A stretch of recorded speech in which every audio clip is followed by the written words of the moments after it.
Welcome to High Performance Hockey Podcast. Today we're joined by the assistant coach for the Vegas Golden Knights, John Stevens. John is entering his 26th season of professional coaching, his 18th in the National Hockey League. Recently a winner of the 2022-2023 Stanley Cup Championship, Las Vegas Golden Knights. Prior to his time with Vegas, he spent 3 years as an assistant coach with the Dallas Stars after previous stints as a head coach, associate head coach, and assistant coach with the LA Kings and Philadelphia Flyers. He has a 3-time Stanley Cup champion, once with the Vegas Golden Knights and twice with the LA Kings in 2012 and 2014. Also an American Hockey League Calder Cup champion in 2005 with the Philadelphia Phantoms. John enjoyed a 13-year professional career as a defenseman, including 53 National Hockey League games across 5 seasons. At the American Hockey League level, he was a captain, a 2-time All-Star, 2-time Calder Cup champion, and was enshrined in the American Hockey League Hall of Fame in 2012. It's an outstanding conversation that we're lucky enough to have with John. We talked to him about winning a Stanley Cup, the tangible intangibles, the tangibles of winning a Stanley Cup, his mentors, coaching, building culture, the actions around building culture, long-term athletic development, and his thoughts on sports science. Fantastic conversation. Welcome to the podcast.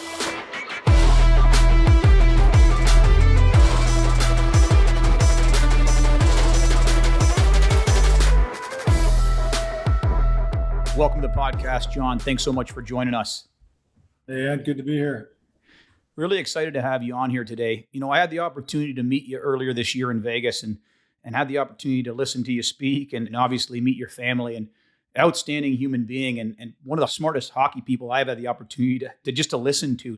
It's a privilege for our listeners to learn more from you today. And just to give you an idea, John, our listeners like performance coaches, strength and conditioning professionals, PTs, ATs, hockey fans alike. So really excited to have you here. And thanks so much for joining. I want to start off with the Stanley Cup, right?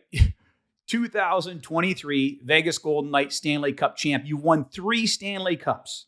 2012 LA Kings, 2014 LA Kings, and this year. How does it feel to win a Stanley Cup? And then I want to piggyback a question. Is there one that was more special than the other, or are they all the same in terms and measures of the memories and the grind? Well, thanks for the kind words, Ed. Listen, it's great to meet you as well. I think your passion is awesome, and there's never enough of it in our sport with somebody that's as excited as you do just to try and make things better. So thank you for that. But yeah, pretty special, right? 3 times and let alone once. And I do feel very fortunate. And, when I think about the cups I won, they're all different, but I wouldn't put one more special than the other. I was fortunate. I won several times in the American League. We just last weekend had our 25-year Calder Cup reunion in Atlantic City with a team that I played on the last year I played, the Phantoms, and it was a 25-year Calder Cup reunion, and that was a special group. And 25 years later, there's still a special bond with that group. About 80% of the guys showed up. Bill Barber was the coach, and Bob Clark was the general manager, and it was incredible. Brian Boucher was on that team. Jamie Heward was on that team. Jimmy Montgomery was on that team. So it was pretty neat. They all came back. So Craig Darby, all guys that played. Peter White played in the National Hockey League. So it was pretty neat to see. But, I would say all 3 are different. Yep. Where the first one in LA, we made as an 8 seed, but we were a really good team. I mean, we played Vancouver in the first round, who was the President's Trophy winner, and they had lost in Game 7 the year before. So everyone just felt that they were ready to win. We beat them, I don't want to say easily, but we beat them quickly, like in 5 games. And we deserved to win. And when that series was over, we knew we were as good as anybody left. We literally steamrolled through the playoffs, and almost when we got to the end, we're up 3-0 in the finals against New Jersey, and it almost felt like it was supposed to be harder than that. And then we lost 2 games to Jersey, so we found out it wasn't that easy and ended up winning. But that team just got on a roll that was, I liken it to a dump truck going down with a full load with no brakes. I like that. 14, it was the exact opposite. We got down 3-0 in the first round. We came back against San Jose and won in Game 7 on the road. We beat Anaheim in Game 7 on the road. We won in Chicago Game 7 on the road. So 3 Game 7s on the road. And then we beat the Rangers in double overtime when Alec Martinez scored. would end up being the cup clinching goal. My description of that year was it was a big dump truck full of gravel going uphill in low gear because everything was tough, right? This year was somewhere in the middle. Yep. I almost felt like in every round, I just felt like we were going to win. They all posed their differences, but I just felt this year as each series went on, we separated ourselves a little bit. So I think it was entirely different than the two in LA, and the two in LA were entirely different from each other. Whether it was the same as the experience, obviously, of winning with a group of people that you spend so much time with. And I've never been Yeah. much for individual sports, but the opportunity to win with a group is special. And Yep. I think that's why there's a bond that lasts a lifetime because you go through much, and there's so much sacrifice, and from not just you, your family, your friends, and everybody. But in order to have success with the group and finish the year being the best amongst your peers is a pretty special feeling. So that part is the same. That's outstanding. And I know you had a special day here, and I think it was recently in July. How did you choose to spend it? Certainly, I don't want to give away your personal family, but how did you just spend it with the cup? Your day, you had a day with it. Yeah, and that's a special day. It's funny because the one cup keeper, Walt, I've had three times now, so he's like we're good buddies. Good And guy. Howie came with. We had two guys this year. We had Howie Yep. last time. So the first time, which I think is rightfully so, I took it to Canada and spent with my family. And Yes. I've been gone for a long time up there. I spent my whole adult life in the United States, but still felt a real need and obligation to go back there, which we did, and it was great. Yep. So school teachers, farmers that I Uh, worked with, all that that's stuff. awesome. The second time we brought it to Sea City, New Jersey, where it's kind of home for us, where my kids grew up here. I finished playing here, coached the minor league team for 7 years, coached the Flyers for 3.5 years. So I wore a lot of different hats, which amounted to a lot of time here and raising my family here. So this is Sure. home. But the kids were still young. They were still teenagers. And this Yep. time, kids are grown. We've been down in Sea City for 15 years now, and they've got lots of good friends, and we've got lots of close friends. So we just kind of chilled, spent the day at the house. And then we had a restaurant reserved where they closed the restaurant for us. We had about a group of Oh, about nice. 100 people, family, friends, and local friends that had about 2.5 hours inside just to hang out, have some food, a couple of drinks, and then Sea City's a little nice little beach town, quaint, casual. There's a band outside. They have an outdoor patio with a band Oh, on Sundays, nice. and we got it on a Sunday. So it's fun day Sunday. And we usually go for Yep. half an hour for a beer or two and come home. And they played till 9 o'clock. So we went outside from like 7:30 to 9 Oh, that's and great. with the band playing and stuff. So, and that wasn't close. So that was just the Yep. whoever was there, and it was a crowded night. So it was kind of neat to see everyone, Philadelphia, and that this year is all Philadelphia Flyer fans, and people still embrace the cup and the opportunity to see the cup. They all wanted to see where the 74, 75 teams were on the cup. They're a little bit shocked to see that it's coming off here pretty soon if they don't win in the next 5 or 6 Yeah. years on the top ring. But it was neat. And then we came back to the house. The cup keeper stayed the night with us. Oh, that's And in the great. morning, we did some things in the community. One saw all the services in town: post office, fire department, police department, welcome center in town, just to kind of say thanks. They do a great job, put in a lot of hours to make it a special place for us. We just want to say thanks. So it ended up being a great day. That's outstanding. I'll ask you a question. I want to piggyback on this Stanley Cup 3, and you've also won as a player. But what do you consider? I know this may be a difficult question, but what are the tangible intangibles of winning teams like this? Is it an inseparable bond? Is it a jokester? Can you even put that into words? Like, what are those qualities? I think you can, and I think if you look at the tangible things, like I think you got to start with personnel. And the teams that I've been on that won both American League and National League, it seems that the consistent thing with those teams is really good down the middle of the ice with our centermen and really good in the back end. So I would say personnel's got a lot to do with it. The other thing I would say that's consistent is the depth of the team.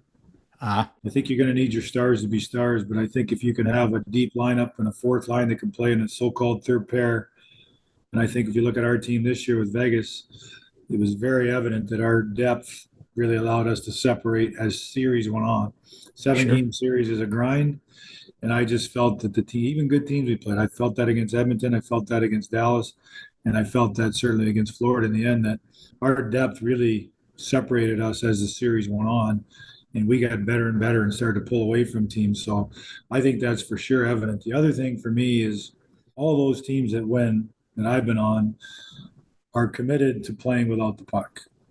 And that's their top guys right on down. So you can have the bottom of your lineup being committed without the puck, but if the top guys aren't committed, I don't think you get it done. I don't think you get it done all the way. And I think with that comes a selfless attitude, right? You gotta Yep. maybe give up a little bit of your own game to be committed to the way the coach and the people in charge to believe the team needs to play. And those things have always been there. And to kind of piggyback onto what you just said, I think when those things are there, there's relationships in place that creates a bond with your team that transcends onto the ice. And I think to me, it's obvious. When you have a team, and our team this year, our guys love coming to the rink. They love being around each other. There truly was a bond. You know what Summerlin's like in Las Vegas. Everyone Oh, lives 10 minutes from each other.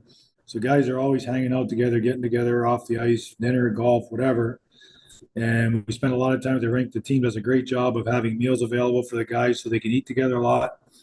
So we spend a lot of time together because we live really close proximity in the same community. And I think it helps create that bond and relationship. But when your top guys are as committed as everybody else on your team to the parts of the game that maybe aren't that glamorous yeah. with, back checking and finishing checks and blocking shots and all that, I do think there's a bond that's created up and down your lineup that makes you a pretty formidable group to be contended with when you get on the ice. And I can honestly tell you, every team that I've been on that's won has had that.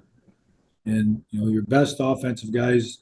Look at Jack Eichel this year. He was our best Yep. offensive player, but by the end of it, he was our best defensive player.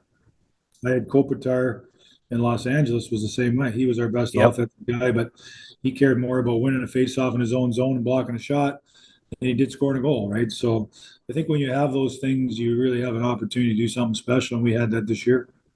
What an answer. Wow. I want to pivot slightly. I want to rewind back your timeline. You are a new coach. 98, 99, you start, right? You're done playing the American Hockey League, Ironman, the American League, playing the NHL. Who were your mentors that you looked at when you started into coaching? And then piggyback off that, John, what qualities did you admire in those individuals that drove you to them? Was it their personality? Was it the way they talked to people? What were those qualities? Who were your mentors? Well, I fortunately for me, I mean, it's probably the reason I had a lot of success. I had lots of them. Yep. I was drafted in the Philadelphia Flyer organization in 1984, and the one person that, if I got to kind of figure out a diagram of where my success come from, it almost always leads back to a guy by the name of Bob Clark. Oh, yeah. Yep. Every opportunity I've had in hockey, it seems like it started from him. He drafted me. He signed me. I played in the American League 4 years. I left, went to Hartford. He left for a while. He came back here. I re-signed here as a veteran player in the minors and came back, won a championship here. And I can remember we won a championship in '98. I was a captain of the team. We're having a beer in the locker room after. And he said, John, there's a coaching clinic next week that Roger Nielsen runs. I think you should go. I just won. I still got my equipment on, right? I'm feeling pretty good as a player. And then I'll never forget that. So he said, listen, we'll pay for it. We'll send you. I just think it'd be a good experience. It might be something that you might want to think about as you're getting later in your career. And I did. So when I finished playing the next year in December, I got hit in the eye with a puck and kind of ended my career from an injury standpoint. And he allowed me to become a coach and finish out my player's contract a year and a half as a coach with Bill Barber. Yep. So I would say in Philadelphia, you got Bill Barber, you got Paul Holmgren, and you got Bob Clark. Those three guys taught me more about team and being a good teammate than anything else. And I think that applies to coaches and players and managers alike. So that's where I started in terms of, Yep.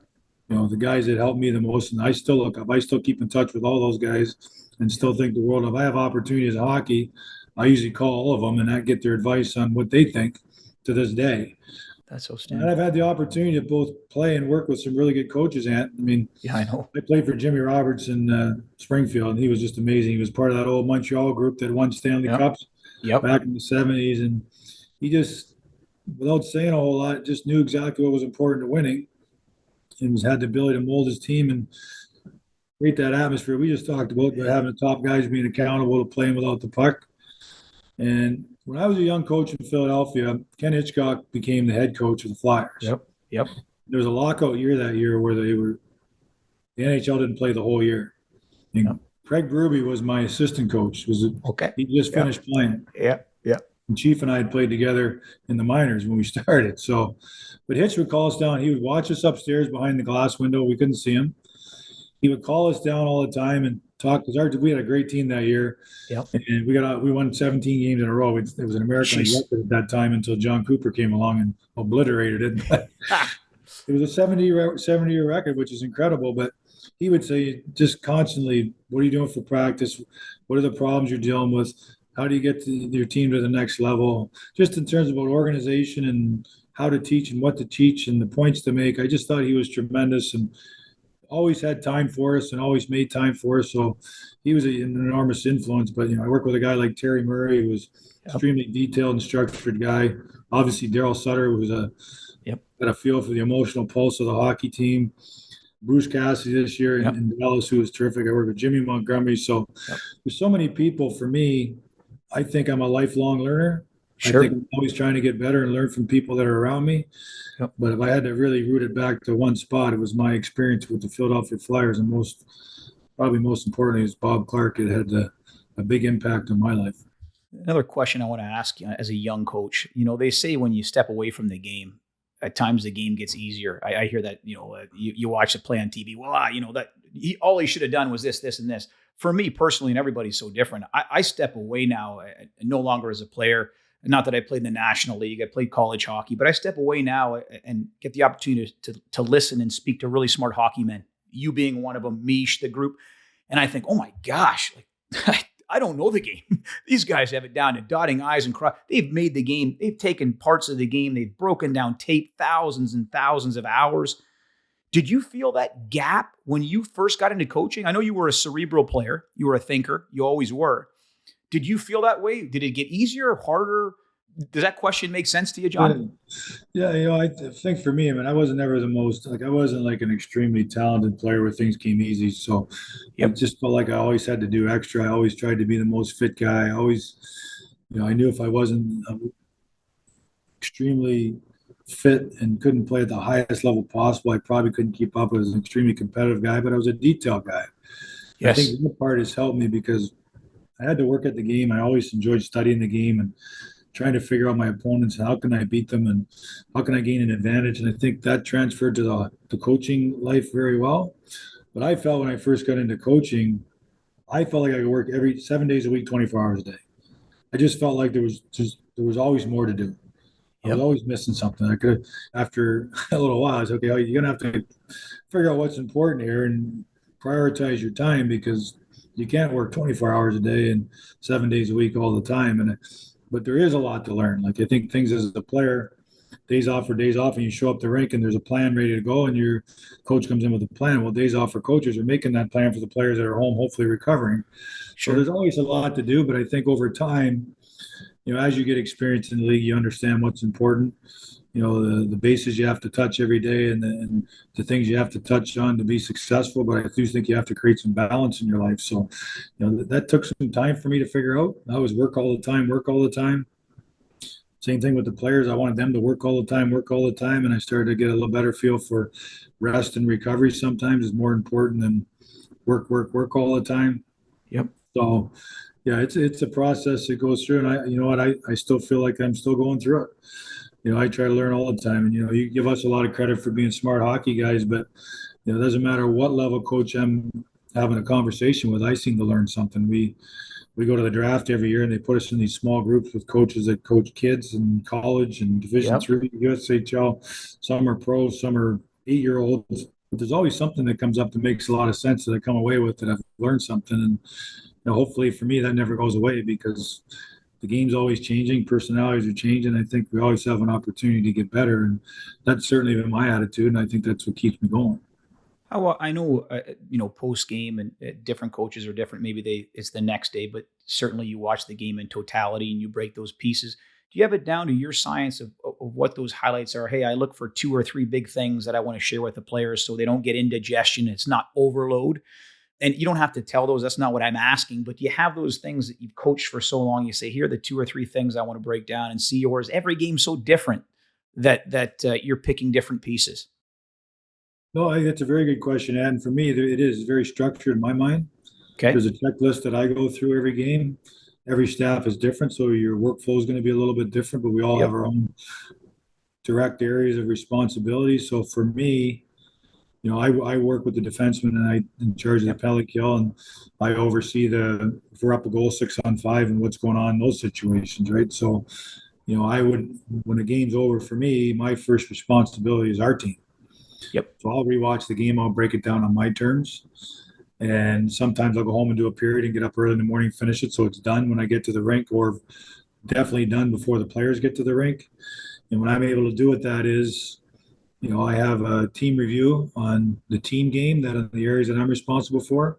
But then I have a full broad game view of the defensemen that I work with, so that I can do individual teaching. And I spend a lot more time on video with the younger players like Hag and White Cloud and even Hutton, Yep. Paul.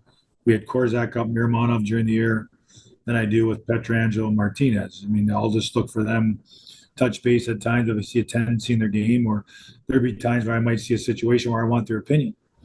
But when I break the game down, I feel very prepared in terms of helping our own team the next day. Sure.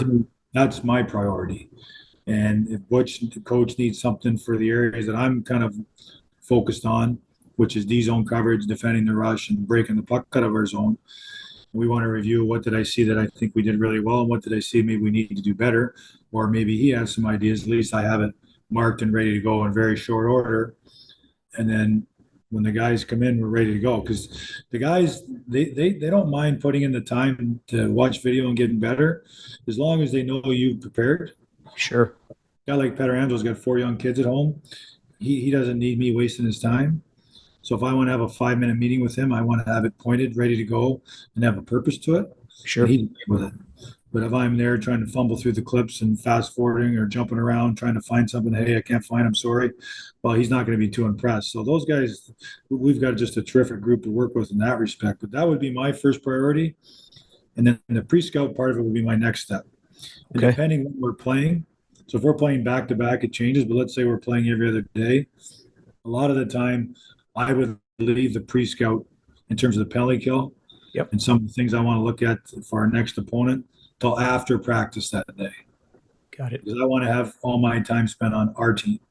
Sure. But then when practice is over, I'll have lunch, and now I'll focus on, okay, who are we playing? So we're playing Dallas.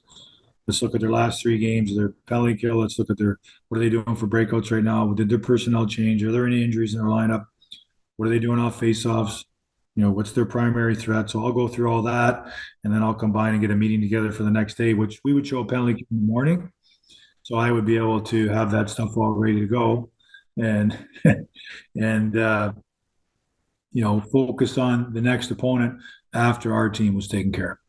And that's kind of how my day flows. If we're playing back to back, I might get that pre-scout done on the plane if we're traveling, because we don't play back to back at home very much. It's usually on the road. Yep. If we were traveling, I would try and get that done. So that is done, and then get on to our own team, because we're probably not going to do a lot of review on our own team in terms of a lot of individual stuff. Yep. If we're playing back to back, I'm still going to get it all done. But the meeting with the pre-scout in terms of the penalty kill is probably going to come before that other meeting. So I make sure that's done. So if we do it at a meal at the hotel, we're not going to the rink, I make sure it's done. Most of the time I can get them both done anyway, but I just want to make sure that if there's something that needs to be shown, that it's prepared and ready to go. This episode has been brought to you by the High Performance Hockey Masterclass.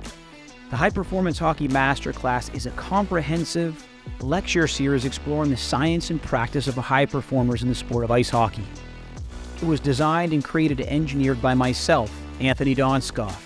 It is an 8-part lecture series that includes metric fixation, the tyranny of metrics, reading research, what matters, going back to get my PhD as a 40-year-old, how do you target your readings in terms of digesting, accumulating, and reading your research, biomechanical considerations for ice hockey, the adductor magnus, how we program hip health during the off-season and in-season, the Gain Go Grow model, this idea of a 3-day rollover program for high-performance hockey players, considerations for the in-season, how to manipulate that model for high performers, our communication structure within the confines of Donskoff strength and conditioning, and finally, the fast and frugal tree, considerations for return to play. More information on the High Performance Hockey Masterclass can be found at anthonydonskov.gumroad, GUMROAD.com. Thanks for listening. You know, they say at times coaching's a lot like parenting. At a younger age, a more directive approach is warranted. At an older age, you lose someone like that. You have to have a cooperative approach. You're dealing with the best of the best. These are men now, right? You talk about Petro. How often are there occurrences where, you know, he's essentially giving you advice and saying, hey, I think we can do it this way. Or, hey, does that happen in coaching at these high levels? I'd imagine it does. You know, Mike Babcock told me a story about Lidstrom. And he said, you know, he'd stopped him in the middle of a talk, not in front of the team, of course, but he said, have you thought about this, this, and this? And, you know, immediately, you know, Mike thought, oh, geez, you got a point there. Does that happen periodically throughout these conversations that you guys have? It happens a lot. You know, I think that's probably part of the game that's changed. I'm not sure it happened 30 years ago. Sure. I think when you have players that are veteran guys that are really good pros that have played the game and had a lot of success, they're going to see stuff we don't, you know, and, you know, so there's been situations. It happens a lot on the penalty kill. Okay. You can talk to the forward group, like Riley Smith was a good sounding board, and Carly, yep. You know, this is what I'm thinking, but what do you guys see? I got two ways of doing this. Do you guys like this way better or this way? And here's what I'm thinking. Here's why. You know, McDavid's coming with too much speed. You know, I think if we get him here or push him here, it's better. But what do you guys think? And sometimes, oh, John, this is way better. Same thing with Petro. Like we started grabbing the defenseman and looking at situations because we were trying to figure out, is your stick better here? Is it better here? You know, what do you guys think when you're coming out here? What do you feel more comfortable with? Brady McNabb was great with that stuff as well, and Marty and Petro, because not only have they done it a lot, they take great pride in it. Sure. Well, they want to take the time to look at it and figure out what's best. So now we go into practice. Maybe we can rep it a little bit or try and recreate that situation. And the other guy I talked to a lot about that is Sean Burke, because Sean sees it from a goalie perspective, right? Yep. I might be really worried, and it's happened where he's really worried about an option, and he looked at me and said, John, I'm not that worried about it. I'm like, really? So now I just told you, so now I can worry about something else. Like, we're going to give that up because we think we can handle that, but now we're going to take something else away. And he was invaluable in that because he made me feel he's okay, you're not going to take everything away in some of those situations. Just by talking to those guys and hearing what they had to say. And the other coaches too. We'd sit down sometimes, the coaches with Butch, and even though they're not the ones responsible directly for that, but what do you guys think? And sure, you know, sometimes you find solutions out of those little brainstorming sessions, and it doesn't take that long because you got the clips ready to go. This is what I think. Okay, well, that makes a lot of sense. Or maybe they saw something that I didn't see. So to answer your question, yes. And the players, to me, they're a great resource. They're playing the game at a high level, and if you have the right players, and we certainly do, you know, they're proud guys that want to do well. And a lot of times they give you some insight about the situation or about your team that's helpful. And Petro, to me, he's been unreal with that stuff. You know, maybe the team's tired today. Some guys will tell you. I've had guys before they'll tell you what they want, right? They'll tell you we shouldn't practice it. They don't want to practice. Because if Petro talks, he's speaking on behalf of the group and what's best for the group. Yep. I think when those guys speak, you have to listen. Well, it brings me to my next point, culture. Is this something in the National Hockey League level that is the responsibility of the coach, or is this a self-sustaining environment by people like Petro, by Nabber, but by the locker room? Or is it just a byproduct of the personalities in that locker room? You know, someone steps to provide that culture and people follow.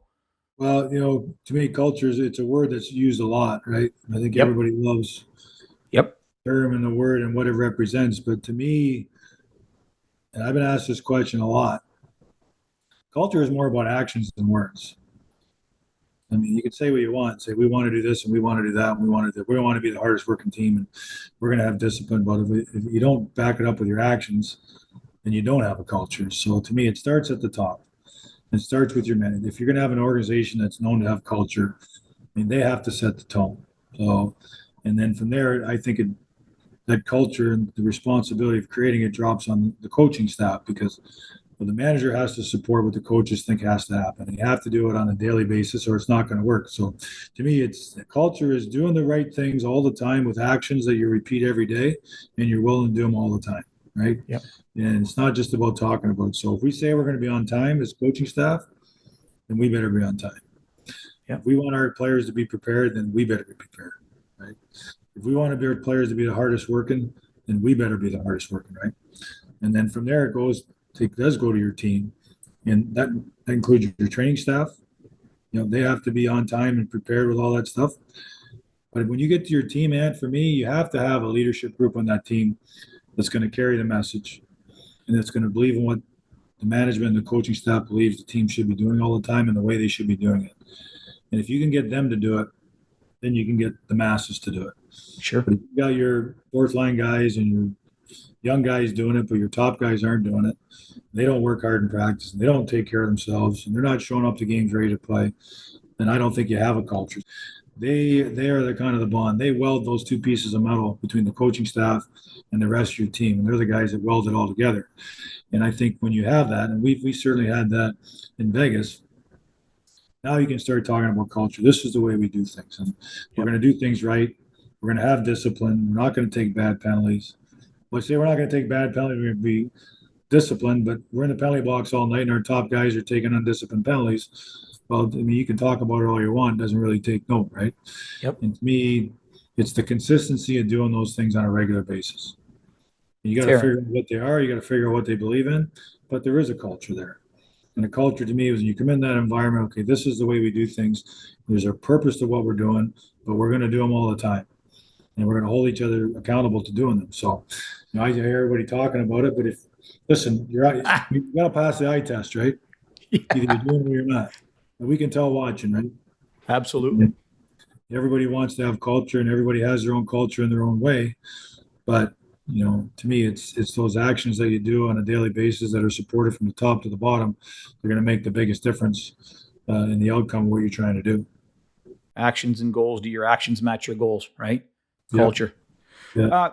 Communication. You've been coaching for 3 decades. You say, I'm sure things have changed. Have the players changed with millennials, new technology? Is there a different way that coaches have adapted to this? Or is it, hey, no, this is how I coach. This is how I've coached. Is there a quote unquote millennial athlete? If so, how is that defined? Do you change? Have you changed your style communication wise, since your early days to now? The short answer is yes. I think it's changed a lot. And I think the biggest thing that's changed for me is the communication piece. Okay. So when I played in the 80s. If I was playing a lot and I was in the lineup every night and I was getting a lot of ice time, then I would just, I'm playing well.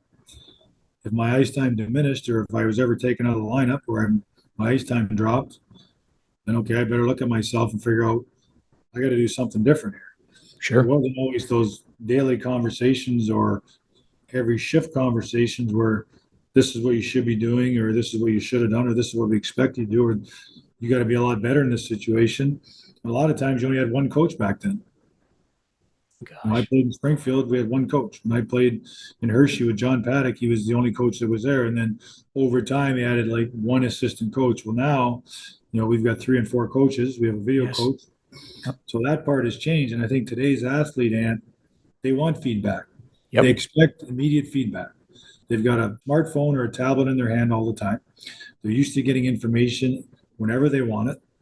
And that's no different than when they play the game. Now their agents are more involved than ever. So they're telling them certain things.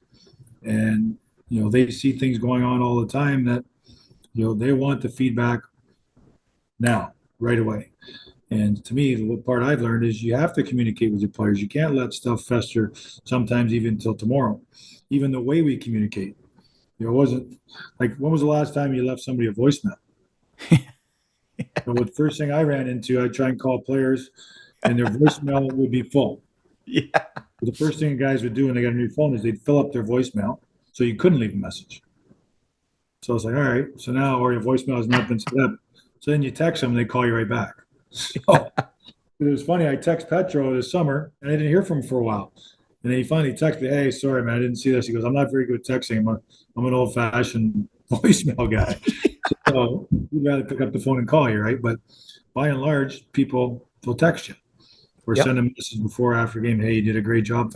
Guy might be on the back of the bus and you send him a text, because the guys love to text, not have a conversation, but still communicate through text. And I'll be honest with you, that was something new for me. That's something that I didn't grow up with and something I learned. So now if I want in the morning, hey, Hager, drop in to see me when you get in this morning, right? Yep. So I'm not going all over the building looking for them, but that's the way they communicate. So if that's the way you communicate, that's the way you communicate. The other thing is the amount of video that they watch now. A Oh, lot of them watch their own shifts.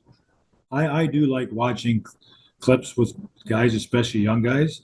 And it's not about, what were you doing here or why were you doing this? It's a conversation about situations that we like to. There's probably 4 or 5 things that when I coach, that guys that play defensive position, you got to be really good at those things. We can build the rest of your game, but if you can't defend the rush, if you can't retrieve a hockey puck, if you can't finish a play, end a play down low, and you can't box a guy out in front of your net, well, we're gonna have a problem. You got to get on the ice to do those things, and then from there, the Theodores and the Petterangelos of the world are capable of doing some great things with the puck. But there's always going to be a foundation of things we're going to go over, and I think video helps that.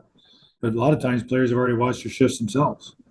And it's funny, they watch themselves a lot more, but I think today's player doesn't watch the rest of the league as much as maybe we did when I played, right?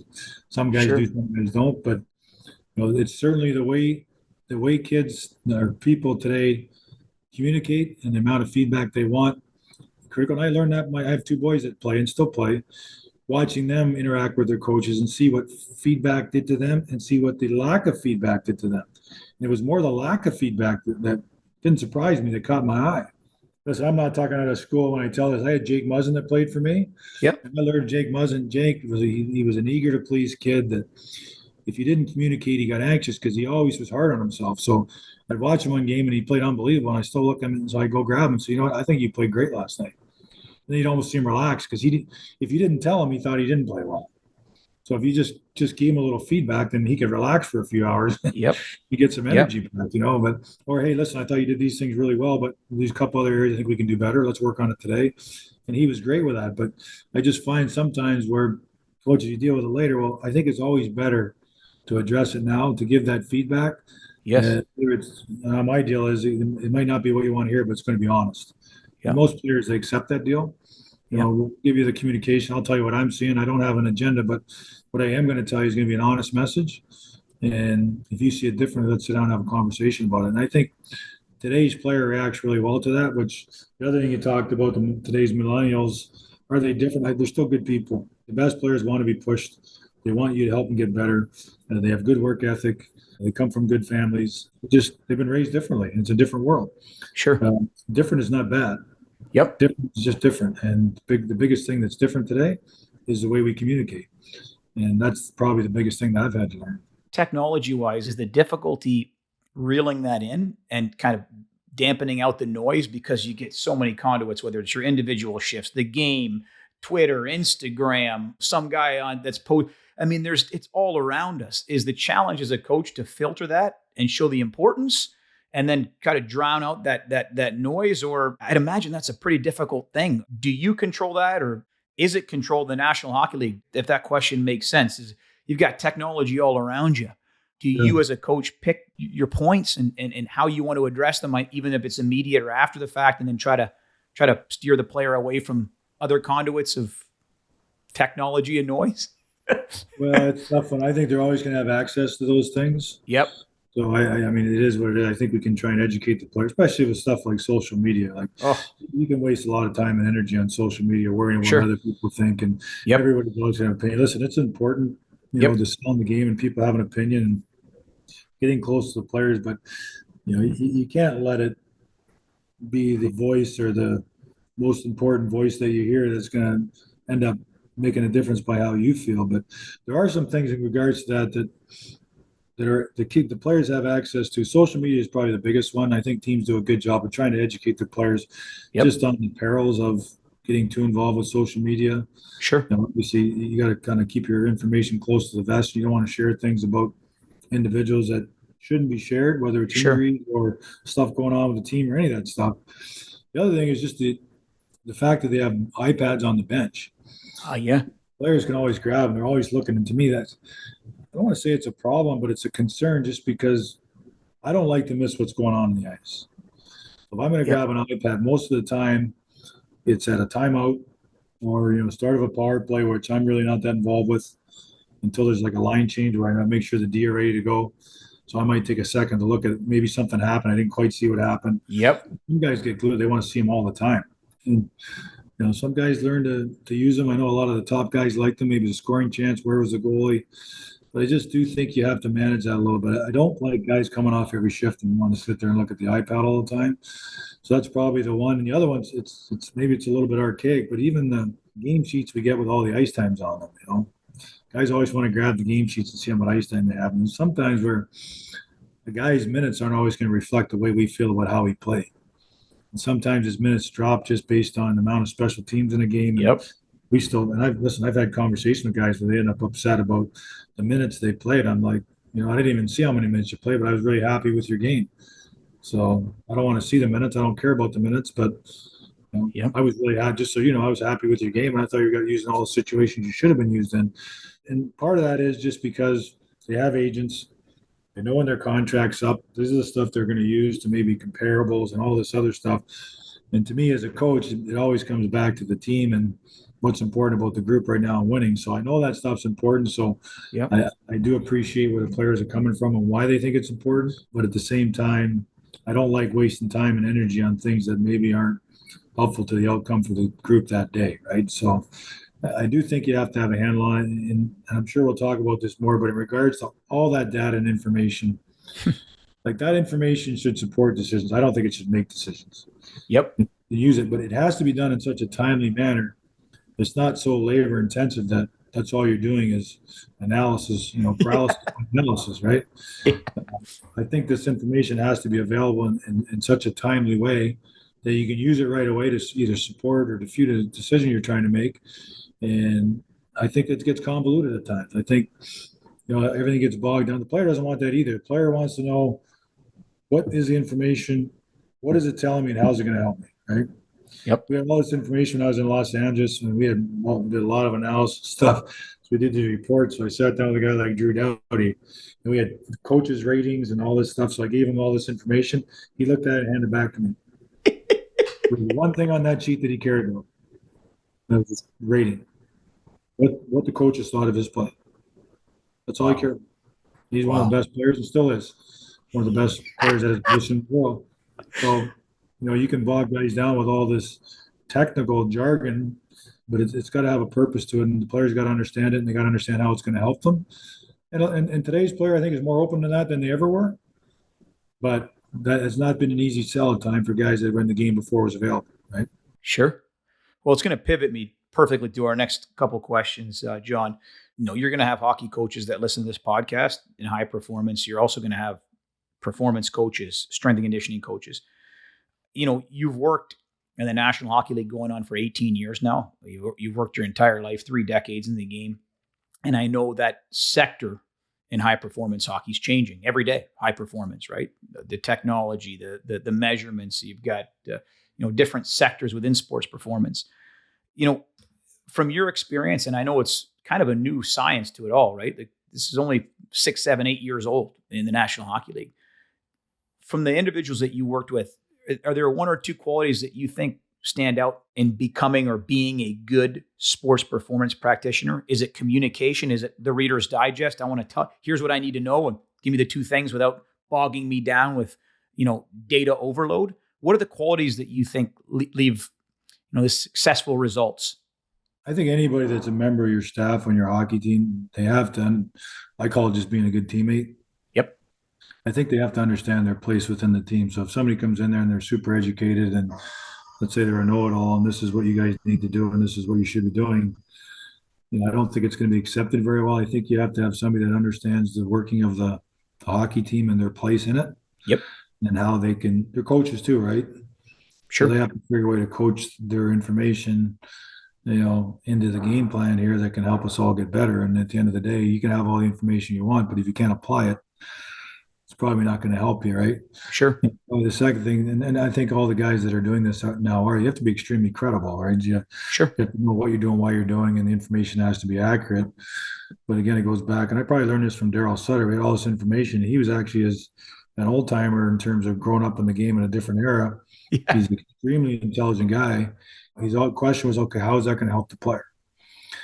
And you had to be able to tell him how is it going to help the player and how we're going to apply this and how How is it going to make him better? You play 82 games a year. You play 16 games a month sometimes. You don't want to be bogging these guys down every day with this information that they're not sure how it's going to help them, right? So, but if you're going to tell them that, hey, it's as simple as I need you to get 2 shots on net a game. Yep. Okay, that you're saying a goal, actions and goals, right? How are we going to work on that? Well, what are the things we can do to allow that to happen? Get up on the blue line a little quicker, get your feet moving. We got to work on your release a little bit. Get the puck to the net. Same thing with the sports science. You want in terms of supplements, rest, when you're working out, all these things that you're doing. Well, how is that going to make me feel better, right? And so I think those guys have to be able to integrate that plan within what the approach of the coach is, and they have to have a personality where they can coach that into the group where it's accepted. I'll tell you a quick story on all this was in LA. We had Matt Price here. I know you know. Yep. He's awesome, and we were one of the first ones to get catapult and all this information. You get the little transponders. Yep. You can't wear them for games, and you can't make the guys wear them in practices. So, but we wanted to start getting some information. So we went to the young guys back then, which were guys like Trevor Lewis and Alec Martinez and Kyle Clifford, and they're all for it all the time. They whatever was new, they want to try it. Because he came to me and said, "What do you think?" And I said, "Well, let's stay away from the grizzled veteran guys for now. Like, don't even ask them, or don't even try not to make them wear them. Let's go with the guys that we know is going to be easy." So they had to wear these they're like little bras, I guess you wear with clipping them. They come in to skate in the morning. This is in the summer. We're getting ready for training camp. Some guys have them and some guys don't. Well, what ended up happening is the grizzled guys that we thought might resist a little bit were like, "Well, why don't I have one of those?" So they started asking, "Okay, yeah, you guys want one? Sure, we'll give them to you, right?" So over a short period of time, we had a big percentage of the group wearing them, getting the information that we could provide helpful. But that was all part of coaching it in to where it was accepted. Even guys weighing in and out. Something as simple as weighing in and out every day. If a guy's trying to hide something, he's going to try and circumvent that process, right? So hopefully you're a guy that's in that position of sports science has created a relationship of trust with those guys where he knows how to become a good teammate and finds his place with the group and how he can have his information help the group get better. I think you brought up a huge important point. How is that going to help the player? We say in sports science, is it interesting or important? I mean, it's great to collect interesting things, but is that going to drive, move the needle, right? Yeah. Is that going to drive? One other question I wanted to ask before we tailor on to in athletic development, but head coach and assistant coach, you've filled both of those roles in the National Hockey League, high performance.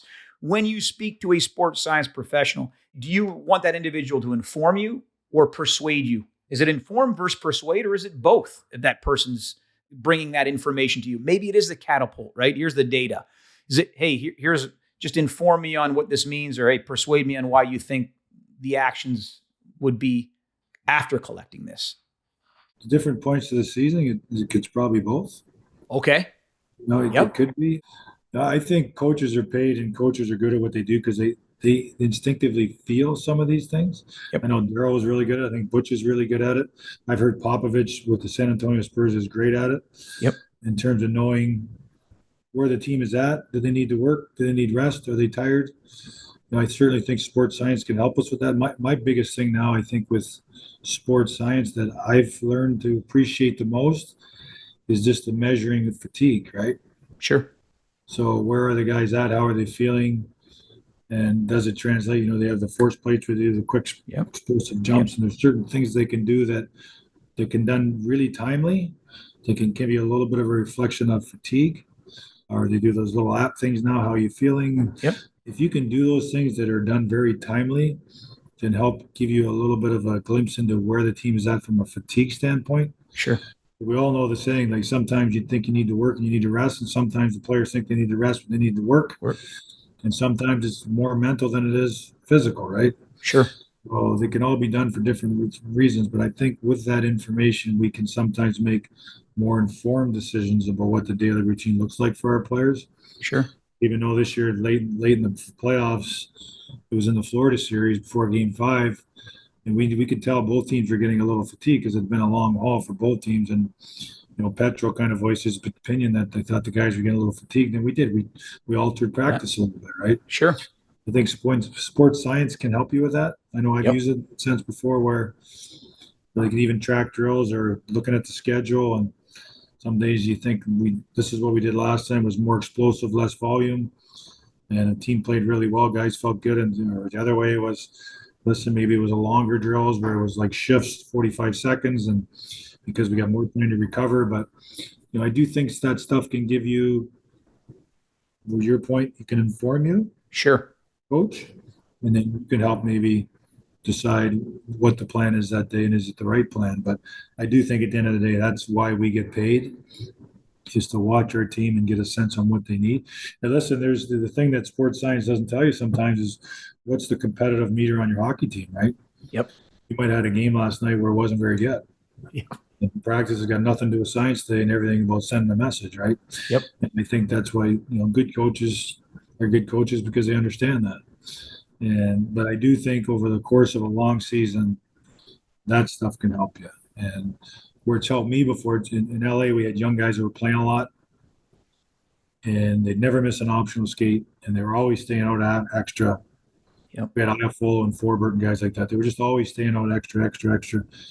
And Pricer would come to me and say, "We got to watch it. They're redlining a little bit because like their numbers are getting too high." And or we'd have a veteran guy that was only a 10-minute player that was taking every optional, and he was maybe not getting enough for it because they tracked it over time. So Sure. I think coaches see that already. Yep. I mean, I try to watch the guys, and if they look good, you keep an eye on it. But if they look a little bit like they're fatigued, not feeling well right away, are you guys feeling all right? What's going on? I ask the trainer, is everything good? I think good staffs keep an eye on that stuff just from the eye test or watching their performance. But I do think science has a place in that, where it can give us a more informed look at our hockey team and where they're at from a physiological standpoint over the rigors of the season. Outstanding. Last pivot, John, here. I want to respect your time. We're coming up on the hour, but I want to get some broad advice for young aspiring players. And I want to bring it in to your sons here next. But as an overarching theme, we're talking right now at the young age, long-term athletic development, play multiple sports, get off the ice in the summer. Yet a lot of times it's not the case for some of the younger organizations or younger kids. Do you have a feeling on that specifically for young kids? I'm talking about 11, 12, 13-year-olds. What's your advice? I think, again, would it match with essentially what we're talking about now, which is play multiple sports, or would it be a different way of viewing this issue? Well, it's interesting you asked that question. We hosted a breakfast here on Sunday morning. We do like a 30 breakfast every year, and that exact question got asked to me. And, when you reflect on it, so I grew up in a different era. And when I grew up, I was a family of 4 boys. We all played hockey. We trained the way we knew how. We ran a lot through the trails, started lifting weights in a linear path. We didn't do all the mobility stuff you do now. It was just what we thought we had to do. And in the summertime, worked on tobacco farm. Never skated all summer. There wasn't any ice available. Lived out in the country. Finished the harvest, went to tryouts, and we still worked out, but just was never on the ice. And I didn't play a lot of other sports other than in school. I played all the sports in school, not in the community with the club teams and any of that stuff. We just didn't have it back then. And so that was probably 6 months on, 6 months off. Now you see a lot of kids today where they're 12 months on with a individualized sport at a very young age. I don't think what I did was right, and I don't think what they're doing now is right in terms of 12 months. I think the answer is somewhere in the middle. Sure. You certainly see it now, just how skilled and developed these kids are at a young age. It's just they're coming out more and more and more skilled all the time because they have maybe individualized the sport they're playing at a specialized at a younger age. But I do see a lot of value in kids playing multiple sports at a young age for a lot of reasons, not just physical reasons, but social reasons. Sure. I think there's enough examples out there of kids that have done that have still gone on to be really good players. So I don't know exactly what the answer is. I do know it's probably somewhere in the middle where I think you have to do a lot more than I did before. But I do think the direction of training, I watch my kids train now and how they train. We never did any of that. It was all, flat bench press and squats, be as strong as you can. And it was all linear strength. Right now, it's all about mobility and agility and having to move and doing stuff to keep your hips healthy and trying to avoid injuries as much as anything else and maintaining strength. And listen, the players back in my era were all willing to do the work. I just don't think we're as informed as, not even close to what we are now in terms of what we could do to improve our health, stay healthy, and be a better athlete at our sport. So I think it's starting a lot younger than it ever did. I think the resources for the kids are around now that probably weren't before.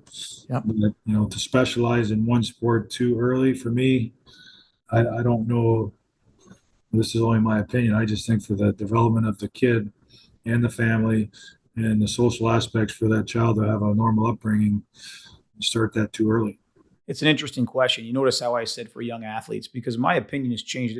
Coaching now for 20 years as a strength and conditioning coach, you get the message, hey, play multiple sports. And I completely endorse that. Unfortunately, you see, at least in Columbus, that not happening. It's 12 months out of the year. But having said that, for older athletes that have years and years of training age, such as your sons, right? They've been playing hockey for a long time. I would argue that in the summer, there was just an article recently that Mish forwarded me from Kucherov article. And it talks about essentially he's on the ice 3-4 times in the summer a week, but it's not a conditioning skate. It's not a practice. He's focusing and refining his skills. You can still work in the weight room, but you're refining your skills on the ice. And his comments were, look, no one would tell LeBron James, don't pick a basketball up all summer. No one would tell Lionel Messi, don't pick a soccer ball up. If you want to get good at playing the guitar, you got to play the guitar. So I think at a later age, I think there's a more impetus on actually continuing to focus on the requisite skills because that's how they're making their living. Doesn't mean strength and conditioning is not important. My question to you is, you work with your sons. You got John Jr. and Nolan, studs, Northeastern, like literally they had outstanding careers there. What kinds of things, and you don't need to give me practice plans, but how early do they get on the ice? And then what kind of things are you working on? Is it piecemeal drills? Is it wall work? Is it skill sets that you think and routes that they take during the games? How do you design that in the summers? It's a great conversation to have, but to your point about, I do think there's a way to do more of the Kucherov story. I had a conversation with an elementary teacher years ago. I want to say when I first started coaching. She had a thing on her desk that caught my eye, and I sat down with her. She said, "John, there's only 3 things you can do to improve on anything. 3 things you can apply: frequency, duration, and intensity." So if you want to get in shape, how often are you going to do it? For how long? And she said intensity isn't what you think, just like going harder. It's like changing up. Yep. If you want to read, if you want to become a better reader, you read once a week for 5 minutes, or you read every day for 15 minutes. And then some days you're reading a news article, some days you're reading a fiction story, some day you're reading an informative article, who knows, right? But just change it up all the time. It's pretty clear what's going to happen, right? So it's just frequency, duration, intensity. And I started thinking about it, and it really applies to everything in your life, right? Sure. With my kids, we've decided a long time ago that we want to continue to work on their game in the off season, but really the sports science and the strength coach guys are probably the most important guys in an athlete's life in the off season. Sure. That's the time, because what you gain there is what you try to keep for the year. You're not going to make gains through a competitive 82-game season where you're traveling. You're trying to recover and maintain. Yeah. And the recovery part is what we need help with, right? But for our guys, you don't have to go to the ice rink. We have an outdoor ball court here where the kids go and shoot pucks all the time. Sure. So they put rollerblades on and stick handle with golf balls or wooden balls. Hand-eye stuff, right? They do that stuff all the time. And then when we go on the ice in the summer, I got home we won in the middle of June. I got home before the NHL draft, before I went back to Nashville. I got on twice that week with my kids. Early in the summer, we try to pick about 4 things that we think we can improve on. What really grabbed my attention on that was Roddy Brindamore. He talked about his team during the year. He said, "John, we don't get a lot of time to practice. So if we go out Monday and we're going to work on cutbacks. And then if we go out on Thursday is the next time we get a chance to practice, we're going to work on something else. And then we're going to go out next week and we're going to work on the third thing, because we're not really going to improve on anything. So let's just pick one thing, because we're going to be really good at cutbacks and puck protection. And every time we get a chance, we're going to work on it, because we got a lot better at it." So I thought that made a lot of sense to me. It's something I've actually taken now where we get on the ice. I want to touch on some kind of fundamental that we can do on a pretty regular basis, that there's going to be some improvement. We try to do that in the summer. Sure. So the kids know with me now, we do some warm-up stuff. We try to do some fundamental edge work. And I got a lot of that stuff from Mish. Mish has been a great resource for me with that stuff, because I think he's great at it. So just some stuff where you ride your inside edge and you ride your inside edge and you ride your inside edge. And you're loaded and you're balanced stuff. And listen, I'm not the most technical skating guy, but I can get the kids in situations where they just feel comfortable because they've been off the ice for a little while, right? So So for sure, we'll do some of that stuff. Don't ever go on the ice without doing wall work. And the kids know that with me now. So, hey, all wall work all the time at every touch point, correct? Is that what you said? Or you said, if we're going on the ice, we're not leaving the ice until we do at least one drill that's got some significant wall work in it. oh, It's really a breakout where you're rimming a puck to the wall, or you're standing net front and I rim a puck to the back of the net where you're rolling into it, or you're a defenseman going back to a puck that I've rimmed to you. The kids know all the drills now and they know what's coming. And it's amazing how much better they get at it over and over and over. And so we do not get on the ice unless we do some form of a wall. that's awesome. And then we always do puck protection. Sure. So we just try to find things in the game that I think you can get a lot better at. Yep. If we keep touching on them again and again and again. So cutbacks and puck protection to me are really closely related. Yeah. And those are the two things. Cutbacks and puck protection we work on all the time. We work on wall work every time we get on the ice. And then we always do a lot of puck skills. Okay. We do a lot of touches, a lot of give and go stuff, a lot of stuff with your feet moving, a lot of shooting mechanics. So those are the things that I just keep going over and over and over again. Sometimes we have 3 guys on the ice and we can get all of it done. Sometimes we got a dozen guys on the ice. We get up. I know you guys are familiar with the Columbus guys. We got the Eric Robinson and Johnny Gaudreau. Yep. Sometimes. Yep. Bobby Robinson, my son Nolan. There's some Division I college players here. Anthony D'Angelo's in the area here. So we got some pretty high level players. Oh yeah. We get a lot done even with a small group. And it's amazing for me to watch the kids how much better they get at it. They can puck off. They almost never miss a puck on the wall anymore. And it's incredible. We do half lights breakouts every day for our pregame skate with the Vegas Golden Knights. We ran a pregame skate in development camp this year, and it was a game day for those kids. They had a scrimmage. So we ran the same practice. And one of those, we always do a weak side rim, right? Weak side rim. Boards got to roll, get used to get, especially in different rinks. You got to take a puck off the wall, bump it to the centerman. Sure. I want to tell you, Ant, out of probably 8 pucks that were rimmed, the kids might have got 1. Wow. With the Vegas Golden Knights, we might go a month where they miss 1. Jeez. It's that drastic. So everyone wants to dangle in open ice, but you watch a hockey game and you watch how often the puck's on a wall, you better get proficient at taking that puck off the wall, right? And so those are the things that we like to do, and the kids know it, but we try to change them up, and we always end those with some kind of small area competition. Sure. Small games. Sometimes we have 1 goalie, sometimes we have 2. It doesn't matter. However many kids are out there, we're going to create some kind of little competitive environment where they can put all these things to use. And the kids want to compete. They want to get in these little situations where, they can apply their skills in a little more competitive environment. We're competitive by nature, so they love that. So that's the way I structure my things. I have done a ton of stuff for Misha. I think he does an amazing job with all that stuff. But what I've learned let's try and get better at a couple of things. Let's be really good at simple instead of being really average at complicated, right?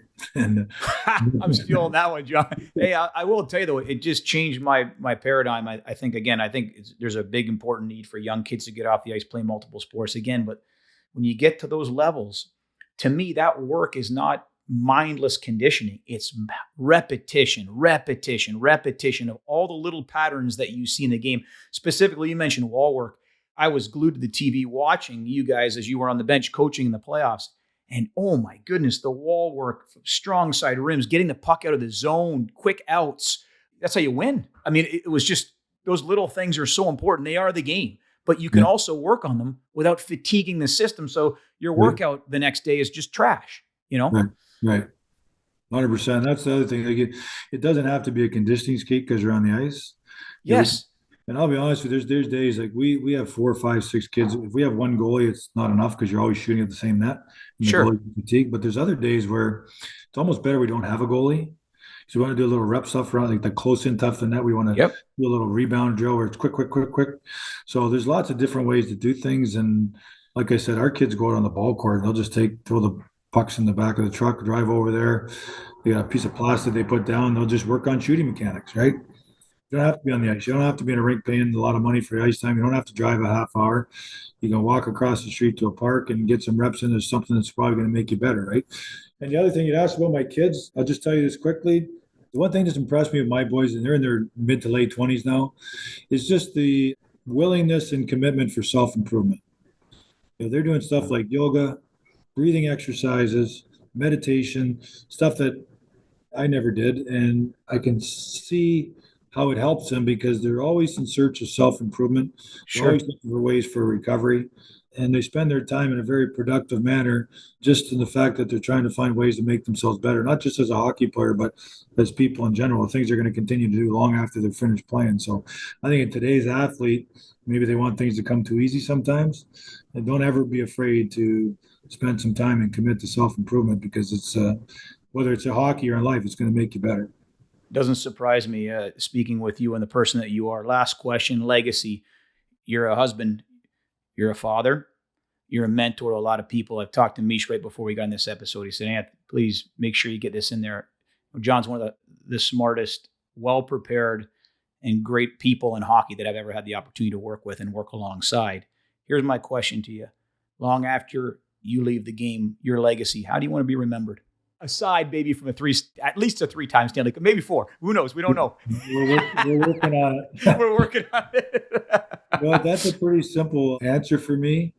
The only thing I ever wanted is I want people to remember me as a really good teammate. If you played with me or you or was a coach on a team that I was on there, I would hope if somebody asked you, the thing they would say that John Stevens was a really good teammate.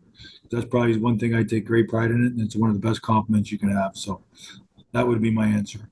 Our guest today has been John Stevens. John, thanks so much for joining us. And it's been a pleasure. Thank you.